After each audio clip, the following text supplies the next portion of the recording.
আসসালামু আলাইকুম। আশা করছি যে যেখানে আছেন আল্লাহর রহমতে ভালো আছেন। আমিও ভালো আছি। আজকে আমি আপনাদেরকে করে দেখাবো ছোলার ডাল দিয়ে পুলি পিঠা। ছোলার ডাল দিয়ে পুলি পিঠাটা ভালো লাগলে লাইক, কমেন্ট, শেয়ার করবেন। চ্যানেলটা সাবস্ক্রাইব করা না থাকলে প্লিজ চ্যানেলটা সাবস্ক্রাইব করে পাশের বেল আইকনটি প্রেস করে রাখবেন।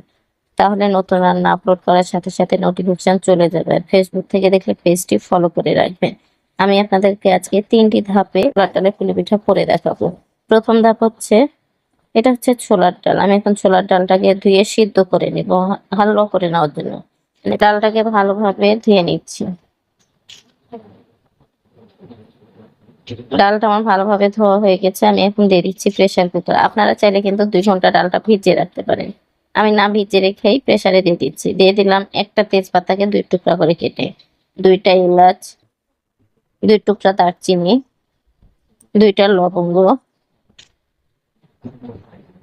এখন দিয়ে দিচ্ছি যে কাপে আমি ডাল দিচ্ছি সেই কাপেই পানি দিচ্ছি। যেহেতু আমি এখানে 1 কাপ ডাল দিয়েছি 2 কাপ পানি দিলাম, তাহলে আপনার পারফেক্ট সিদ্ধ হবে।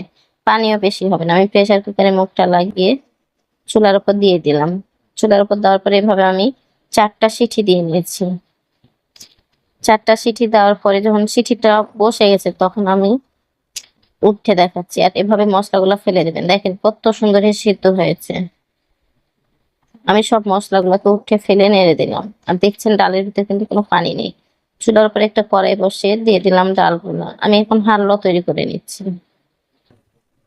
এখন আমি এখানে 1/2 লিটার ফুটন্ত গরম দুধ দিয়ে দিলাম।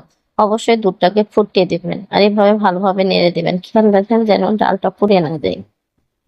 আমার যখন দুধটা ভালোভাবে ফুটে এসেছে তখন দিয়ে দিচ্ছি চিনি। আমি কিন্তু মেজারমেন্ট কাপে চিনি দিলাম। 1 কাপ চিনি দিয়েছি। 1 কাপ ডালে 1 কাপ চিনি, তাহলে আপনার মিষ্টিটা পারফেক্ট হবে।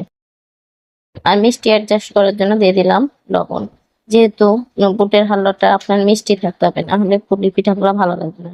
দিয়ে দিচ্ছি গুঁড়া দুধ 2 চামচ। গুঁড়া দুধ দেওয়ার পরে ভালোভাবে নেড়ে দিতে হবে, না হলে ফেটে দুধটা দলা পেকে যাবে। আর অবশ্যই এভাবে নাড়তে থাকবেন, না হলে নিচে কিন্তু লেগে যাবে। দেখেন আমার হালুয়াটা কিন্তু হয়ে এসছে অনেকটা। আর অবশ্যই এটা শুকনা শুকনা ভাবে করে রাখতে হবে। আমি কিন্তু জালটা রেখেছি লো টু মিডিয়াম হিটে। আমার হালুয়াটা করা হয়ে গেছে। আমি এখন আটা সিদ্ধ করে নিচ্ছি। চুলার উপর কড়াই দিয়ে দিচ্ছি 1.5 কাপ পানি। দিয়ে দিলাম লবণ 1/2 চামচ। আর তেল দিচ্ছি সয়াবিন তেল দিলাম 2 চা চামচ। এখন ঢাকনা দিয়ে ঢেকে দিচ্ছি। পানিটা ফুটে এসেছে। এখন ঢাকনা ওঠার পরে আমি দিয়ে দিলাম চালের আটা 1/2 কাপ। আর ময়দার আটা দিচ্ছি 2 কাপ। আমি চোখের আইডিয়াতে দিলাম, আপনারা আপনাদের মেজারমেন্ট কাপে অবশ্যই মাপ করে নিন। ময়দার আটা দিন 2 কাপ, তাহলে চাউলের আটা দিবেন 1/2 কাপ, তাহলে আপনার ব্যাটারটা খুব সুন্দর হবে। আমি ঢেকে রেখে দিলাম। 10 মিনিট পর ঢাকনা উঠে আবারও ভালোভাবে আটাটা নেড়ে দিচ্ছে। কি সুন্দর সিদ্ধ হয়েছে বুঝতে পারছেন। আমি একটা পাত্রে ঢেলে নিলাম। আর অবশ্যই এটা যখন হালকা গরম, খুব গরম না, হালকা গরমে এভাবে রুটির ব্যাটারটা মাখিয়ে নিতে হবে। রুটির ডোটা যতটা সফট হবে আপনার পুলি পিঠাগুলো কিন্তু তত সুন্দর হবে। আমার রুটির ডোটা তৈরি করা হয়ে গেছে। আমি এখন এক অংশ কেটে নিলাম। আপনি রুটি যেরকম মাপ গোল করবেন মানে যত বড় করবেন আপনার রুটির খামিরটাও তত বড় নেবেন। আমি রুটির খামিরটা এভাবে করে নিয়ে আটার উপর ডুবিয়ে রুটি বানিয়ে নিচ্ছি। আর 4 সাইড গুলো যদি ফেটে যায় তাহলে সমস্যা নেই, যেহেতু পুরি বানাতে যেয়ে কিন্তু আপনার 4 সাইড গুলা ফেলে দিতেই হবে। আমি একটু রুটিটাকে বড় করে নিলাম। আমার রুটি করা হয়ে গেছে। রুটির মোটাটা বুঝতে পারছেন কেমন থাকতে হবে। হ্যালো করে রেখেছিলাম, সেই হ্যালোটা ঠান্ডা হওয়ার পরে দেখেন কতটা শুকনো হয়ে গেছে। আমি এখন এভাবে 1 চামচ দিলাম। তারপরে দেওয়ার পরে রুটির 4 সাইডটা এভাবে চেপে চেপে দিচ্ছি। আর এরকম একটা কাচের মগ দিয়ে আমি পুরিগুলোকে কেটে নিচ্ছি।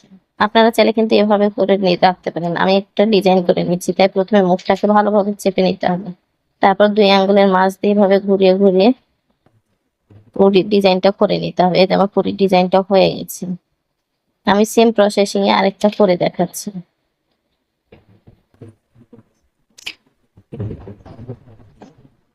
সেম একই ভাবে রুটিটাকে ভাঁজ করে মুখটাকে এভাবে মেরে দিতে হবে। তারপর মগ দিয়ে এভাবে কেটে দিতে হবে। আপনাদের যদি পুরি কাটার থাকে অবশ্যই কেটে দেবেন, আর কাটার না থাকলে অবশ্যই মগ দিয়ে এভাবে কেটে দেবেন।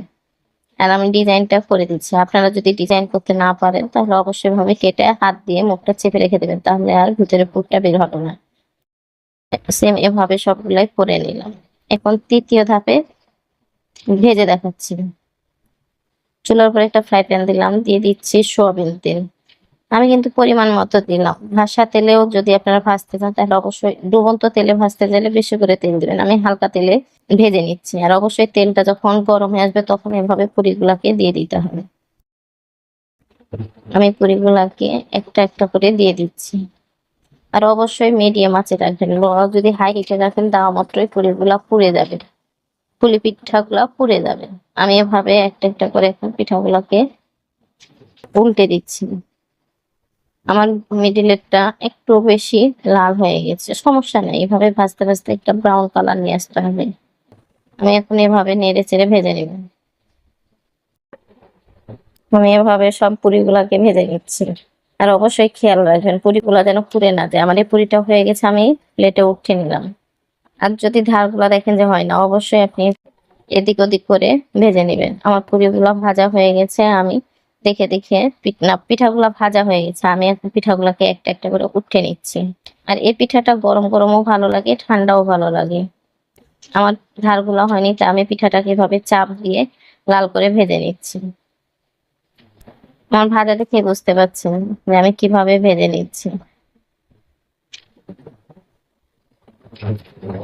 আমার সেম প্রসেসিং এর সব পিঠাগুলা একইভাবে ভেজে নিলাম। এটা হচ্ছে ফাইনাল লুক। আশা করছি ছোলার ডালের পিঠাটা ভালো লেগেছে। ছোলার ডালের পুলি পিঠাটা ভালো লাগলে লাইক, কমেন্ট, শেয়ার করবেন। চ্যানেলটা সাবস্ক্রাইব করা না থাকলে প্লিজ চ্যানেলটা সাবস্ক্রাইব করে পাশের বেল আইকনটি প্রেস করে রাখবেন। তাহলে নতুন রান্না আপলোড করার সাথে সাথে নোটিফিকেশন চলে যাবে। ফেসবুক থেকে দেখলে পেজটি ফলো করে রাখবেন। আর হ্যাঁ, আমার চ্যানেলে যদি নতুন হয়ে থাকেন অবশ্যই চ্যানেলটা সাবস্ক্রাইব করে রাখবেন আর কমেন্ট করে জানাবেন ছোলার ডালের পুলি পিঠাটা কেমন হয়েছে। আল্লাহ হাফেজ।